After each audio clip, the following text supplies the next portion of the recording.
Good evening and welcome to BarbWire Strategy, where you get to hear an ordinary man's extraordinary point of view.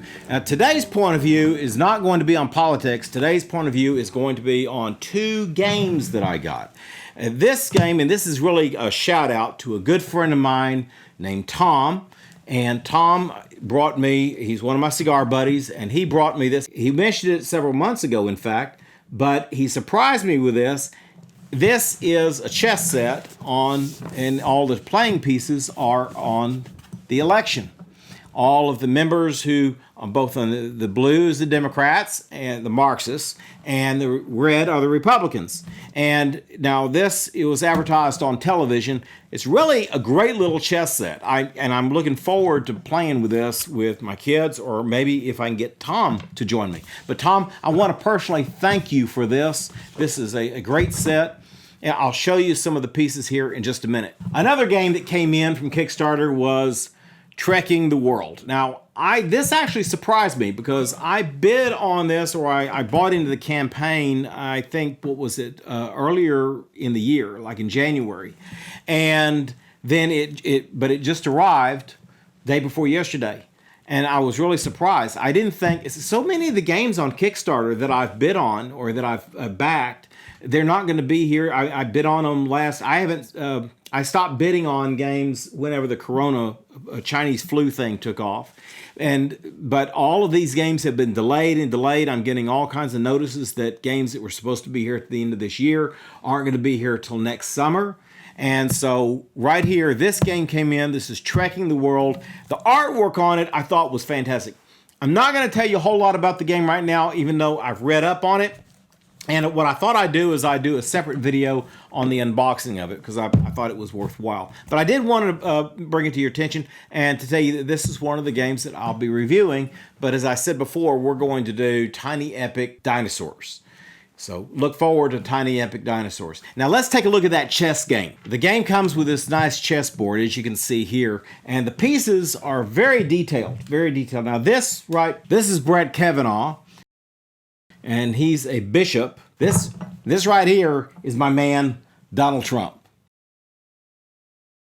So Donald Trump, and this is Mike Pence. And then the Democrats, this was done before they came up with who was going to be the nominee for the Democrats, Biden and Harris. There's a little deal in the game where you can send it in and you can get the two candidates for the Democrats as soon as they make them. They're actually empty podiums, which is very good because it's very representational of real life, because you might as well have an empty podium when it comes to Biden, because the man has gone over the hill. He's not coming back. He has either Alzheimer's or severe dementia. And so anyway, but the game is really cool. Here's the pawns. You've got the donkeys for pawns, and you got the elephants for the Republican pawns.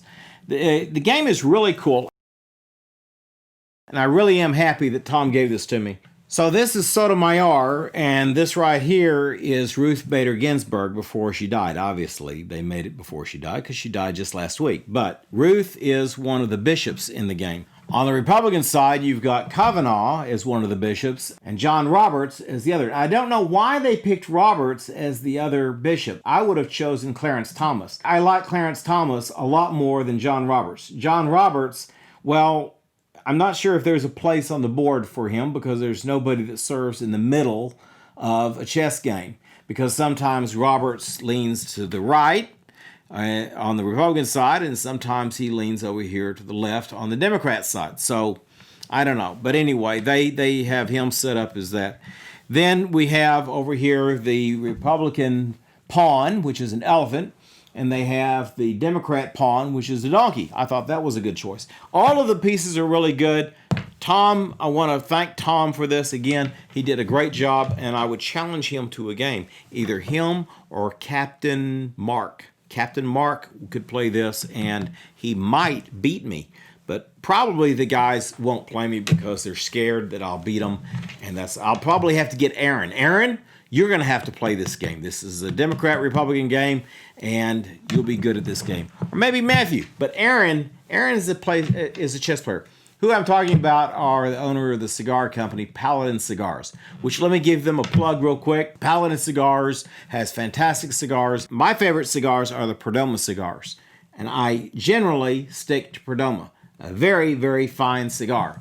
In fact, I met Nick Perdomo once, a very nice fella. He also explained to me that I could use Purple Heart for my humidor, which I did. My humidor is over there. It's off camera. But it is a gorgeous Purple Heart and maple humidor that I made myself about 7 or 8 years ago. And one last note before I leave you on BarbWire. See, I told you this was going to be a short show. But one last note that I wanted to make before I leave you on BarbWire Strategy, and that is shout out to Royal Bobbles. This is the bobblehead that I said that was coming. Here we have Dr. Anthony Fauci, and they did a fantastic job on him. Now, I don't like the guy at all. But I'm sure later on we'll have lots of more things to say about the corona thing because the Democrats won't get off of it. And I wish that Fauci had been here months and months ago. But I wanted to tell Royal Bobbles you did a fine job on this. They do great craftsmanship. But here's Anthony Fauci to join as our doctor of all of our little people here. And don't forget that tomorrow night, don't forget, tomorrow night is the debate between my man Trump and empty-headed, sleepy Joe Biden. So make sure you don't miss this fantastic show, which tomorrow night, actually, this probably will come out after the debates. So anyway, whenever you get a chance, catch the debates between our man Trump and empty-headed, sleepy Joe Biden. Outside of that, remember, Donald Trump is our champion. So until next time, we'll see you later on BarbWire Strategy. Bye-bye.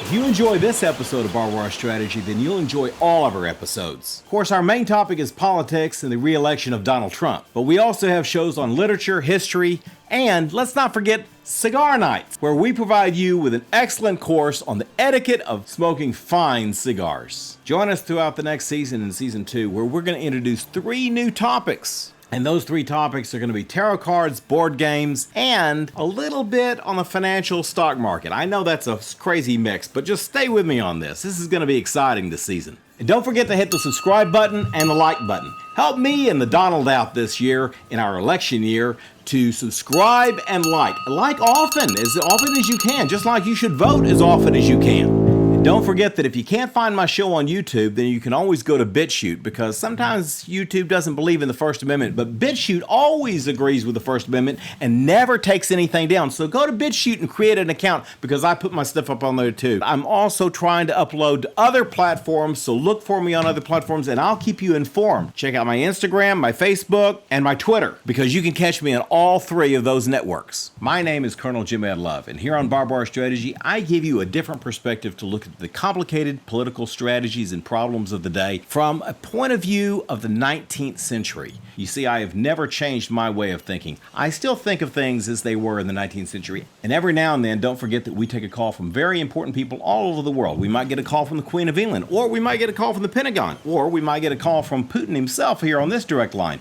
or the boys over at the CIA and the NSA. They don't have to watch us. They can just give us a call directly on this line. And also, let's not forget that Donald Trump calls us on this line right here. This candlestick phone is directly to the White House, and he likes to call me for consent, advice, and just to have a friendly ear to listen to him at the end of the day. So join us on BarbWire Strategy, where we can give you a direction on where to go in these complicated political times.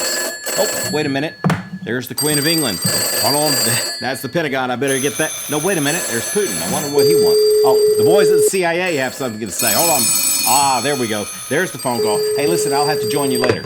Hello, Mr. President. Hello. We'll see you next time on BarbWire Strategy. How are you? How you doing? Okay. How are you doing, Mr. President? The news is fake. It's Yes, I know. These are complicated times. Nobody has any idea how dishonest it is, actually. Well, I don't know. It's incredible. it's even hard for me to Well, believe. I'm sure that we can find an answer to that. I would say far worse than 4 years ago. Yes, sir. They're just unhinged, and I'll tell you, you're going to be back soon, and you're going to have a great, you watch, a transitional third quarter. You're transitioning in, and your fourth quarter is going to be really good, and I think next year is going to be better than even what it was last year. I think we're going to be in incredible shape, and some tremendous